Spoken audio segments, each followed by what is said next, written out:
Heels in the Sand Island, Seychelles Archipelago, Earth. Saturday, November 14th, 3115, 14 months later. Tonight's ongoing entertainment seemed to be well attended, and everyone seemed to be having a good time.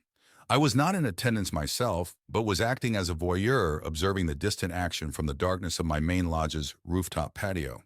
The lodge's lofty perch on top of the 70-meter-tall rock outcropping gave me a near-perfect view of the party going on at the northern beach gathering area below. It was 2 hours after sunset, and an almost full moon was just beginning to rise over the waters off the island's eastern horizon. I was alone on my patio, and I was also drinking, although the low alcohol content of the fruity cocktail I was currently imbibing made that of little concern. My voyeurism of the partygoers below was enabled by the magnification function built into my smart irises.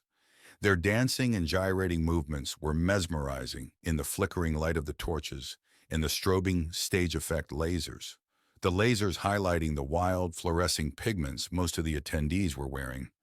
The 24-strong crowd was moving to the beat of music performed by an actual live band. Well, live if you disregarded the fact that the only living human was the lead singer. The woman had such a great voice that it was easy to ignore the 4 human-looking mobile musical performer robots, not true androids I had learned, which accompanied her. The songs they performed were a blend of rediscovered classics combined with a modern take of something synthetic and pulsing. I was enjoying the music as a throbbing beat could easily be heard and felt all the way up here. The crowd on the beach was certainly enjoying the music, and I zoomed in to follow individual dancers as they demonstrated their best moves. Most of the dancers had the athletic, naturally fit bodies of the recently reshelled. I was unsure of their actual ages, as I had not seen the bio list for this week's guest. They were typically older humans, as the truly young were often engrossed in their first professions or pursuits, and had not yet felt the need for the type of extended vacations which my island offered. After watching the partygoers for another quarter hour, I was able to determine the best dancers and remember them by their unique dye patterns on their nude shells. I also saw pairings and small groups form as the dancers got to know one another better.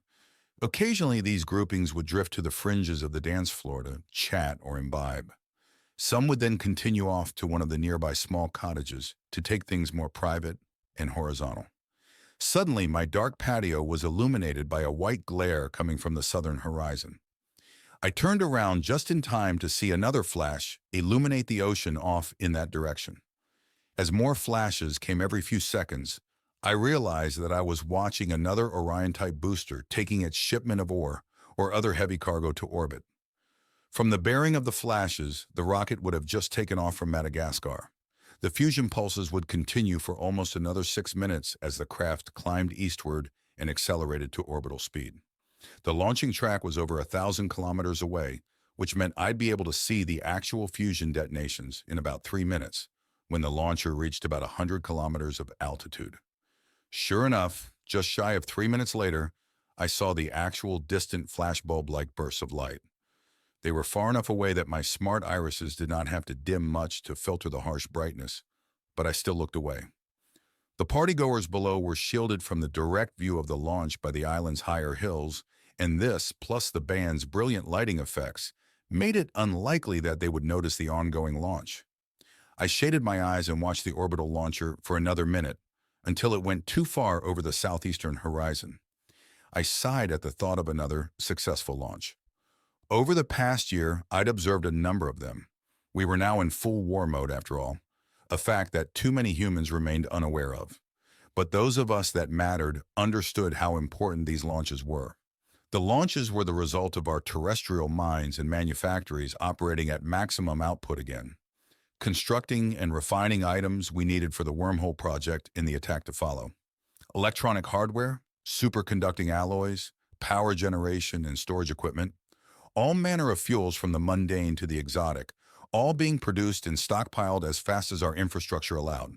Now that the horizons were again dark after the launch, I returned to my voyeuristic spying on the ongoing party. Towards the back of the dancing throng and standing on a small raised control console, a human and an android were overseeing the entertainment. I smiled as I watched the busy pair. It was my longtime android companion, Omu, and my great-granddaughter, Serenity LB. I'd hired Serenity 7 months ago to act as the resident manager and chief entertainment director for my fledgling island resort.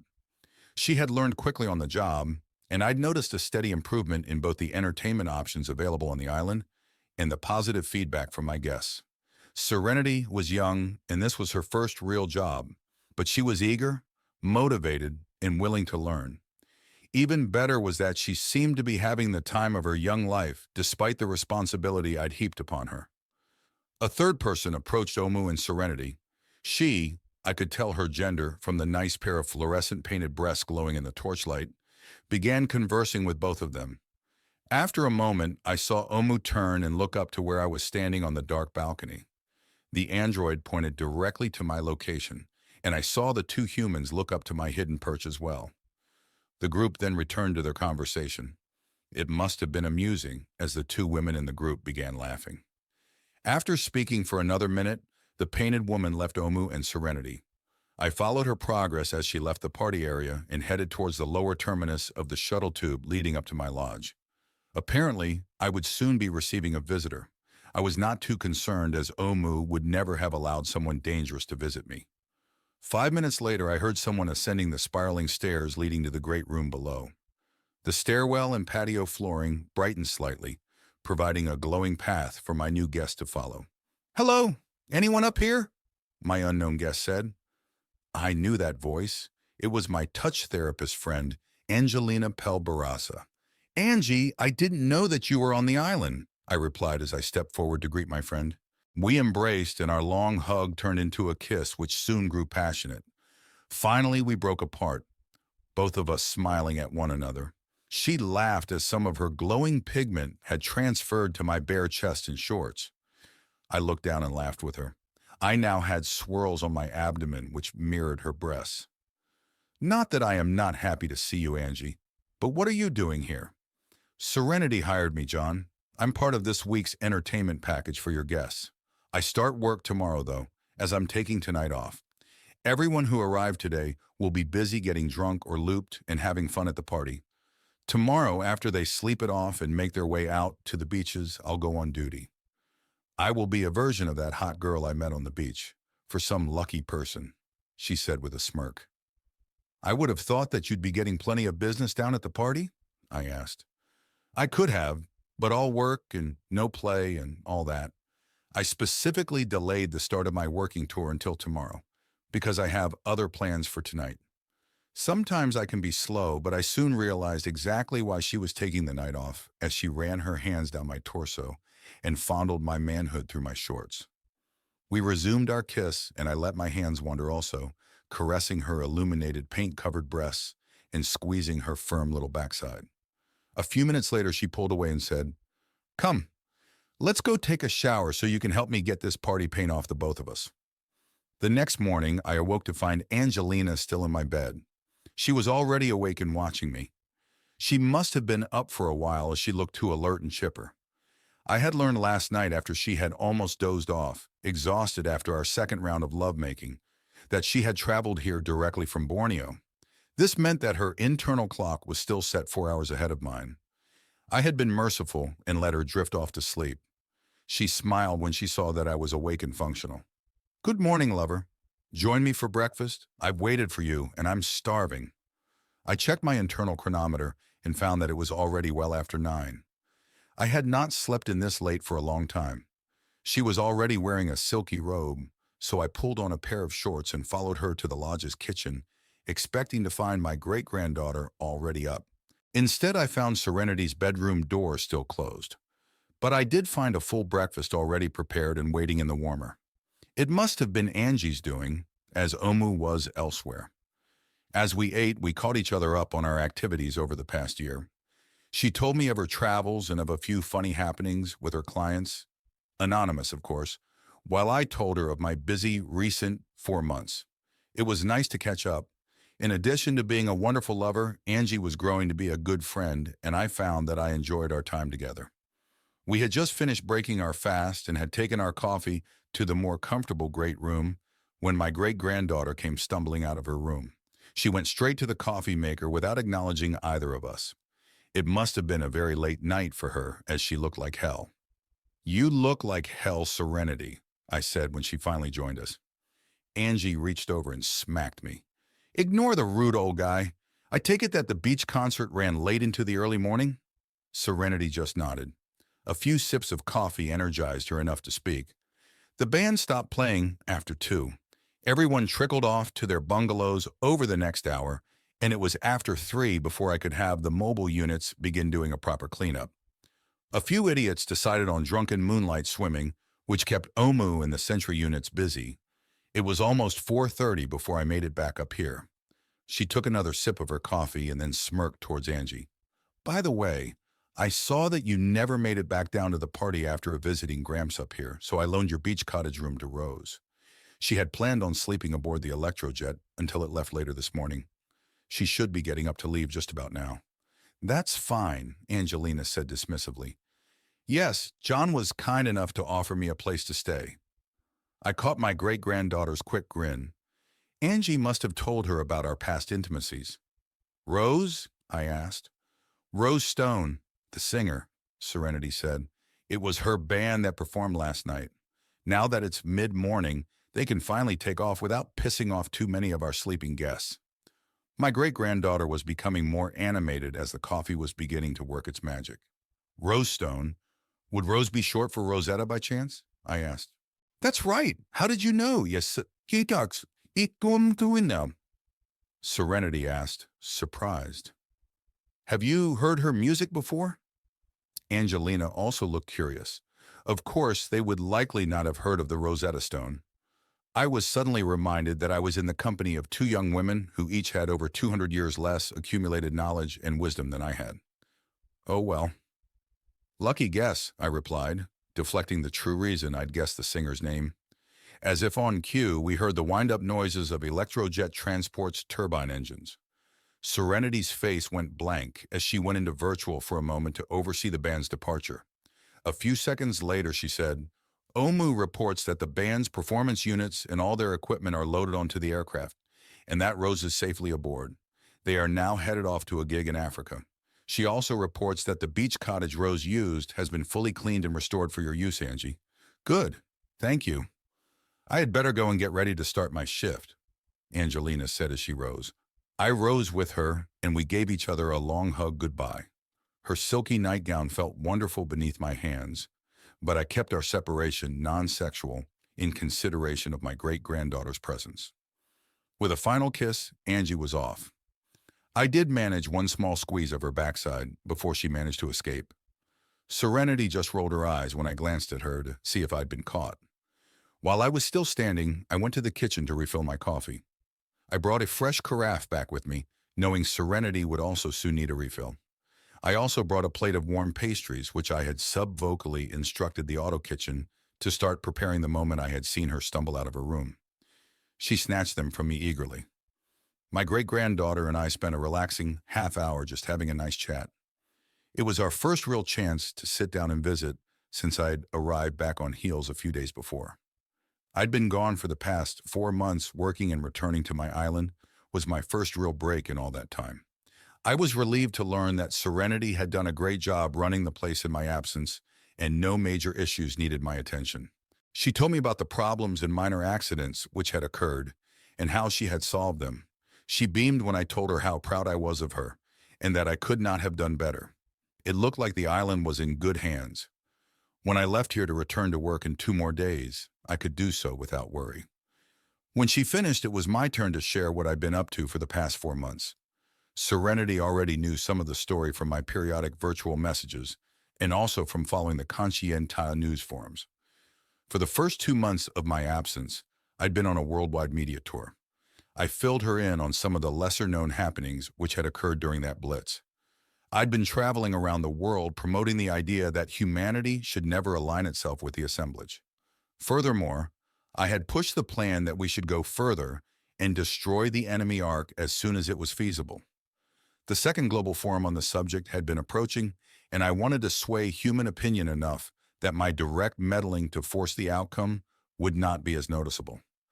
Hannah had joined me for some of the rallies. In front of live audiences, she had retold her story of personal suffering under the assemblage's original attack. I'd added some previously unknown details of my life back before the reset. Our mutual tales of woe seemed to resonate, and the more rallies we attended, the larger the number of attendees became. We did virtual appearances as well, but the results were better when we could press actual flesh. We began to see a slow but steady shift in attitudes on the subject. Maybe it was the novelty of the live performances, but the results were clear, and the lesson was noted by many. Still, change was slow. After the first month, I still had doubts that we would cause enough of an impact to get the majority shift needed to vote for the attack. Those fears ended one evening during a live rally in Old Finland. As the rally wound down to a close, someone tried to assassinate me. I call it an assassination attempt despite the fact that there was little chance that I could ever be successfully assassinated. But it made for a more dramatic story, and we ran with it. Since my mine data backups and spare shells were as protected by Naomi as any could possibly be, there was little actual chance for any success. The knowledge of my protection had to have been known, or at least suspected, by my attackers. How they expected to prevail was beyond me. Serenity asked many questions about the assassination attempt, and I had to describe in detail what had occurred. She asked me about the couple who had tried to kill me. I told her about that happy pair, Lilith and Sigmund Modesto. I went into detail about who they were and why they hated me. This led me to rehash the tragic story of the Modesto children and how they died in my care 10 years ago in China. Their deranged parents apparently still carried a great deal of angst toward me for causing the death of their kids. Even more bizarre was the fact that they were more incensed by my efforts to have their dead children brought back to life in new shells. That went against their beliefs, and I'd made it worse by the recently enacted changes I'd made since to kill those beliefs. I'd acted to prevent followers of Amor Fati from being able to delete their children's stored mind data if those children suffered accidental death. Now it seemed that the more hardcore followers of that stupid belief wanted me dead.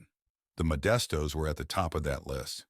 Serenity wanted to know about the actual attack, and I had to admit to her that there had been little actual danger.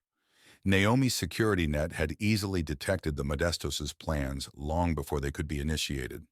The AI had waited just long enough to expose their scheme so that there was enough clear evidence to prove their harmful intentions. The pair were arrested and indicted on numerous charges, with the most severe being attempted murder.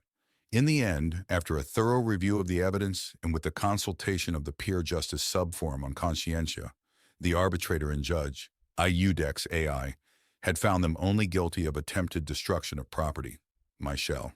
There was a range of possible sentences for that lesser crime, with the average being light probation. Naomi intervened during sentencing and caused IUDEX to give them the maximum sentence, which was full mind alteration. Before you worry, Naomi did not act in such an extreme manner on its own as it had back during the accident in China. No, this time the AI had acted upon my direct request.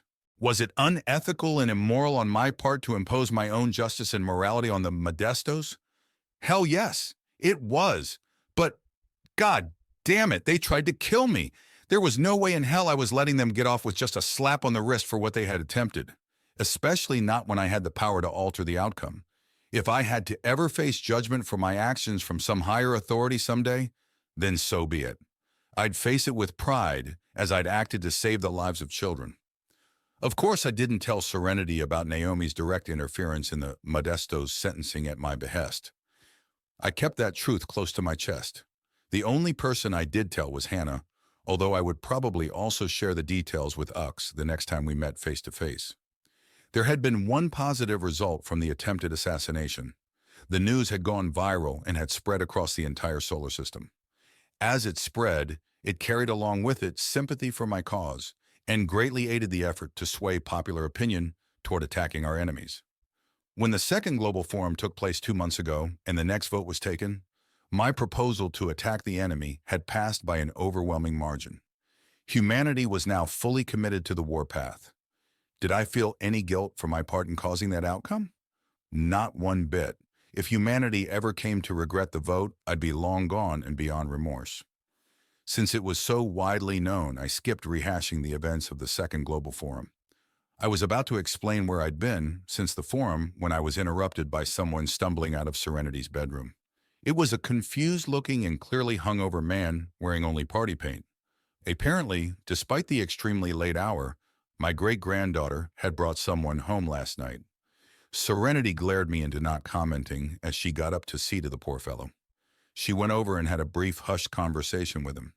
It ended with her giving him a quick peck on the cheek and sending him on his way with nothing but a disposable cup of coffee. I smiled as he scampered off, heading towards the lodge's exit.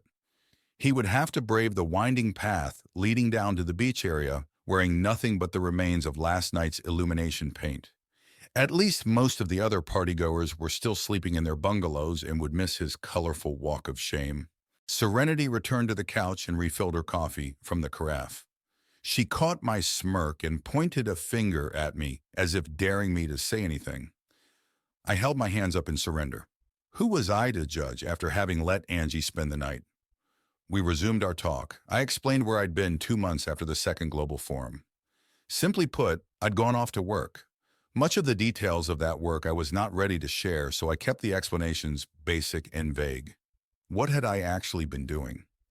Well, I like to joke that I had been drafted into the military, but it was probably more correct to say that I had become this era's version of Rosie the Riveter. Instead of basic combat training, I'd gone to work in a munitions factory. More accurately, I'd gone off to the moon to work with Praxia AI on weapons research for the Retribution Project. The project was based at the Lunar Farside Station where Beatrice Iovenu worked. I'd first met the older female scientists back when I'd first returned from Mongolia. Later, Ux and I had used her lunar base to analyze and decode the sensitive and dangerous Forbin complex experiment results. Now we were working on the weapons we would need to destroy the assemblage once and for all. You might wonder how I could possibly help in such an effort, as I was no scientist or engineer. Well, I did have a unique ability in this modern era. I was the one all-powerful enabler, the ultimate red tape cutter, the biggest of the big kahunas. Penetrating the bureaucracy was my superpower, and I wielded my Naomi override like a lance, using it to skewer anything holding back progress. If problems appeared which had ethical, moral, or other non-logical issues, I solved them. If there were conflicts for resources, my override resolved the issue quickly. Damn anyone whose feelings were hurt or whose rights were trampled. If it needed expediting and I judged it worthy, I made it happen. Of course, I sugar-coated all this for Serenity. She did not need to know that her great-granddad was some tyrannical evil overlord. As I said, I kept it simple and just summarized my role as an administrator who helped keep things running smoothly between the AIs and humans. After we finished sharing each other's recent adventures, we spoke of Serenity's parents. Her father and my grandson, Ben, was the only son of my daughter, Larissa Daring. Ben was currently working on Mars and was doing fine from the various reports I had heard. Serenity's mother was a woman named Sahun Shalud. She'd been Ben's life partner for a few decades, and together they had raised Serenity. I'd first met Sahun a few years ago at her isolation lodge near my original acreage home in South Dakota. I'd lost track of her since and was pleased to learn from my great-granddaughter that she was doing fine. Apparently, Sahun and her indent Liang were now living in the Philippines in an underwater multi-species habitat. They were working with an extended family of ultra-dolphins on undersea farming technology and mineral surveying. I made a mental note to either visit the pair soon or at least have a long virtual conversation. I had thought of the pair often and wanted to remain close. The news reminded me that I had not seen Ticklefin while I was here. I asked Serenity and learned that the local dolphin was off traveling, looking for potential mating partners. The implanted tracker showed him currently loitering in the Ntongo Bay region of northeastern Madagascar. The bay was a large, pristine coastal area with a large population of enhanced dolphins in permanent residence. It looked like he was keeping to the Western Indian Ocean, which meant that we could probably expect him to come back here at some point in the future. Serenity did tell me that the custom mating virtuality idea I'd gotten from Hannah's dog Misty seemed to really help cut down on the ultra-dolph's sexual pestering of the island's guest. With Ticklefin's impulses curbed somewhat by his implant's new program, if he did return to the waters around the island, we'd no longer have to suffer the occasional complaints of some outraged guests who he had propositioned. We both ignored the opposite side of that coin, those guests who had not been offended by the amorous dolphin's actions. That group would have to learn to go without that aspect of dolphin play or go somewhere else to get their itch scratched. After our talk, Serenity and I split up to go about our day. She was going to go take a shower and get to work. I was going to head down to the southeast beach to swim a few laps in the cove. Maybe I'd do a bit of diving if the waters were clear. My mind drifted as I swam my laps. I was letting my subconscious and Omu's augment-like link handle the mechanics of swimming and performing the turns. This left me free to think deeply, and I had been replaying my talk with Serenity from earlier in the morning. Specifically, my summary of the assassination attempt and the fate of the Modestos. "Naomi, are you free?" I subvocalized. She responded after a delay of almost 2 seconds. I remembered that she had taken her big submarine Querencia to a dry dock on the African coast for a major refitting.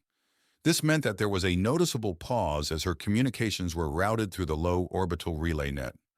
"Yes, John, what can I do for you?" "I've been thinking about the Modestos.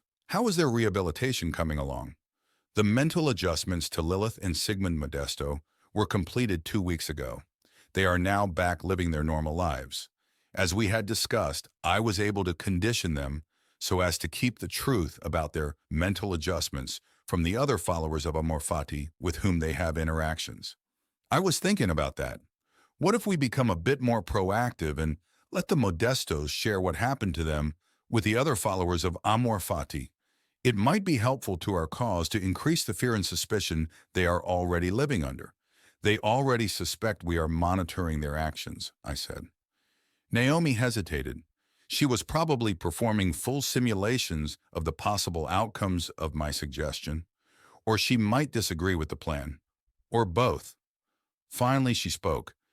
It might cause other followers of Amor Fati to act irrationally like the Modestos did, John. That's exactly what I'm hoping for, Naomi. I want them to act. If they expose themselves like the Modestos, then we can adjust them also. The followers who are too timid to act will remain as they are, living in fear. This will also be in our favor, as they will be unable to actively promote their stupid cause. She paused again, thinking over the matter. Finally, I heard, "I do not wish to see you face further harm, John." As I had already surmised, Naomi didn't want to use me as bait. I tried to reassure the AI. "I trust you to keep me safe, Naomi." The AI did not respond, so I went on. "I know there is a risk, but I want to see the threat posed by the Amor Fati followers reduced as quickly as possible. Do you have any method of altering the Modestos' mental conditioning to allow them to share the details about what was done to them?" "Yes. The pair are subject to quarterly mental scans as part of the terms of their sentencing. I can alter their conditioning during the next scheduled scan, though I will only do so upon your direct orders, John." Naomi really didn't want me to risk myself further. "Please do so, Naomi. I so order it done." "I will alter their conditioning as you require, John."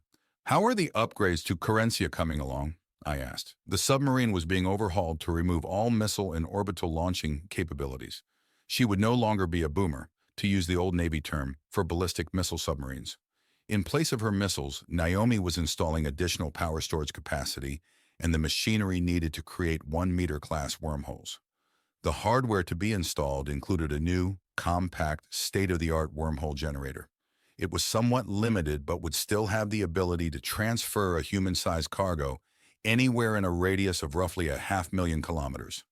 That distance easily included anywhere on the Moon or in Earth orbit. The device included enough momentum compensating energies to stretch the wormhole terminus to match the speed of the Moon's orbital travel around the Earth. The power needed would come from the addition of almost 40 new ESU storage devices.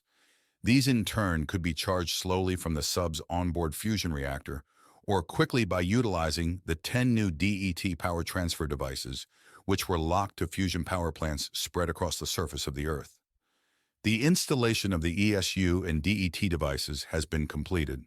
The forward hull remains open as the final elements of the wormhole generator apparatus remain to be installed. This should occur soon and see the hull closed again in 2 weeks. After the hull is sealed, all that will remain is the arrival of sufficient quantities of exotic matter currently being produced on the lunar surface. Once that is brought on board, the vessel will be free to depart the dry dock and return to its normal patrol area. The normal patrol area for Carinthia was the waters around Heels in the Sand. Once its wormhole generator was active, the sub would be able to patrol anywhere on the planet and still act as my personal escape transport. No matter where it was located, if I needed sudden evacuation, Carinthia would be able to reach out and pluck me away to safety. This included if I was off working on the moon. Better yet, it could do so while remaining hidden deep under the surface. No longer would Carinthia have to slow and surface to launch an orbit-capable rocket. Thank you for the update, Naomi. I can't wait to have you back on patrol. I took over the full function of my shell from Omu and stopped swimming laps. I was breathing pretty hard by now and regained my wind by slowly paddling towards the end of the cove with the calmer waters. Once I reached the area of stillness, I floated on my back resting. The blue sky overhead was cloudless, and I felt at peace. I began to hear conversations coming from the beach area. The island's guests were finally awake and active. With the steady breeze out of the north, this sheltered southeast beach would be busy today. I would soon be losing my peace and tranquility, and it was time for me to head in. As I passed the early guests already enjoying themselves on the beach, two noticed and greeted me. The rest were sunbathing their shells under the oversight of their augments while they were mentally off in virtual. I just shook my head at the thought of them wasting their chance to take in the beautiful scenery. Oh well, they were free to enjoy themselves however they wanted. Who was I to say what was crazy or not? My plan for a stealthy getaway was spoiled when Angelina spotted me and called out. She was lying on a large beach cloth with two others. She motioned for me to approach and meet her new friends. After our introductions, I learned that they were a couple traveling together who had hired Angie's company and services for the day. After a few minutes of awkward conversation, the male of the pair finally revealed why they had requested the introduction. Apparently, they had both recently taken a hand-to-hand combat training course, which had been taught by my son Alec. That information broke the ice nicely, and I spent the next 15 minutes chatting with them about my son, the class, and other things. When I finally made my escape, the conversation made me realize that I had not contacted any of my kids while I was on this break. So I spent the early afternoon rectifying that by contacting them all in virtual. Surprisingly, I managed to speak with them all, although Charity had to call me back an hour after I first tried to reach her. I think all of the kids appreciated the effort, even Alec. Our talk was short and strained as always, but it had seemed positive. Kella and the SRP seemed noticeably happier than before. It was finally dawning on her that the virtuality project was nearing the end of its original mission. She had first been depressed by that realization, but now had a renewed sense of purpose due to my plan of using the SRP to house and mature the active mind data of the deceased children of Amor Fati followers. She would, for all intents and purposes, be the surrogate mother of any children housed in that virtuality, at least until they reached their base maturity. I was happy for her excitement. A few hours before sunset, Serenity joined me in the great room. She had prepared herself a very late lunch or an early supper. I learned that her odd meal time was because she would be busy during the normal supper hour, overseeing a seafood boil for our guests on the South Beach. She invited me to attend.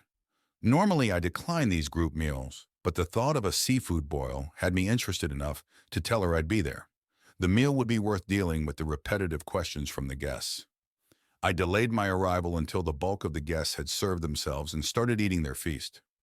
Serenity smiled as she saw me approach and pointed to the serving line. I quickly filled a plate with steaming, buttery goodness and grabbed a frosty bottle of beer from one of the ice-filled metal troughs sitting on the sand. I spotted Angelina, who waved me over to her table and indicated that there were 2 empty places. Her 2 new clients were absent. "Where are your new friends?" I asked. "They're back at the bungalow napping. We spent the afternoon playing vigorously.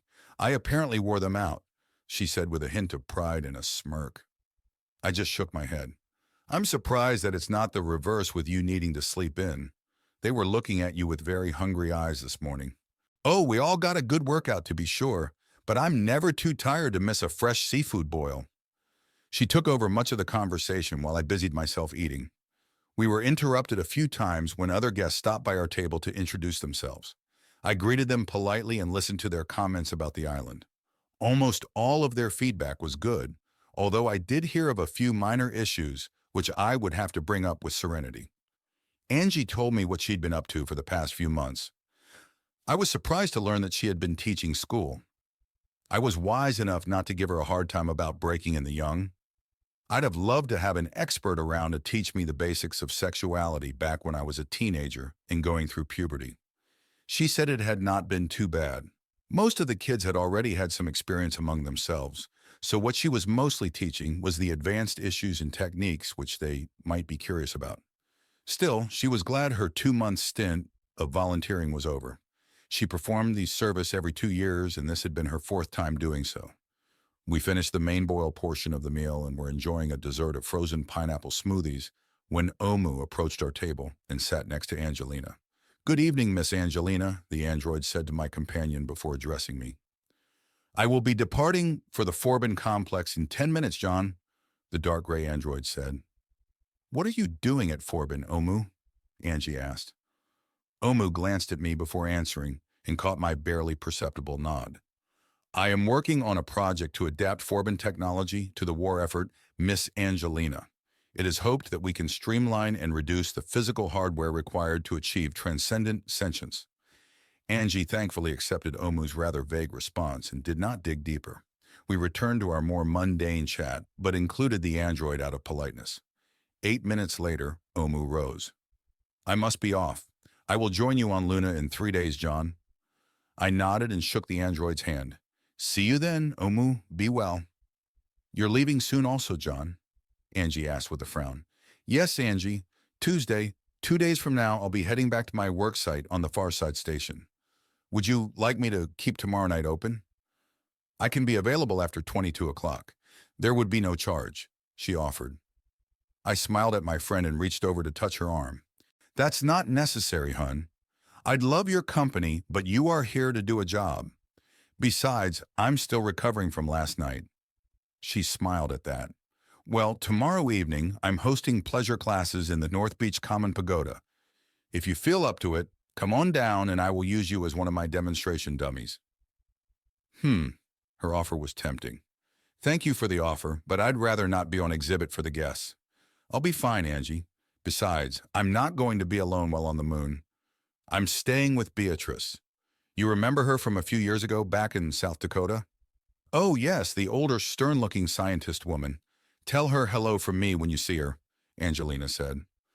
Omu had had enough of our banter and walked over to where Serenity was supervising the 3 culinary biped mobile units as they dismantled the cooking and serving area. The android spoke briefly with my great-granddaughter before moving off towards a cleared area of the beach out of torchlight to wait for transport. "Attention! May I have your attention?" Serenity said loudly, causing the remaining diners to cease their conversation and look her way. "The android Omu will now be leaving the island via direct wormhole transport. As many of you are still unfamiliar with this method of travel, please do not be alarmed by any sudden loud noises. Also, please remain at least 5 meters distance from the android at all times for your safety." 2 of the culinary units stopped their cleanup and turned towards Omu, lighting up the beach area around the android with their shoulder-mounted illuminators. 5 seconds later, there were 3 distinct pops as the small targeting wormholes appeared somewhere above the beach. I looked to the darkened skies over Omu and was just able to make out 3 small flashing marker lights. These were indicators showing the location of the tiny sensor heads protruding from the still invisible small spatial distortions. There was a general ooh from the remaining guests as they noticed the targeting probes as they closed in and scanned the location around Omu. There was a louder ah as the larger transport wormhole popped into existence very near the android. This time you could see the purplish glow from the larger distortion ring. The 2-meter aperture was very stable and had no noticeable drift. The transport AIs were clearly getting better with their targeting. The transport cylinder quickly extruded from the distortion ring and lowered itself to the sand next to the android. Wasting no time, Omu hopped aboard. The cylinder began retracting back into the void almost before its curved hatch fully rotated closed. Seconds later, it was gone and the 4 wormholes vanished with another series of pops. They did not linger as it still took a great deal of power to keep the spatial tunnels open. Omu was now at one of the 8 main terrestrial transfer facilities we'd managed to construct in the last few months. The cylinder she was in would be shunted into a new wormhole, which would transfer her the rest of the way to her destination at the Forbin complex. My android friend would even avoid the long elevator ride down to the underground complex as a new receiving cavern had recently been constructed near the lowest elevator level. A few kilometers of rock and ocean presented no obstacle to the new travel method. "Well, I had better get back to my clients and see if they are rested," Angie said. She had 2 insulated take-home containers filled with our supper to take back to her clients. I'm sure they would appreciate the effort as manufactured food didn't quite fully measure up to the real thing.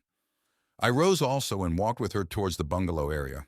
Where the path leading up to my lodge broke away, I gave her a hug and wished her good night. I chose the winding outdoor path up to my home as the night was perfect for a stroll. I found myself whistling as I walked. It had been a good day,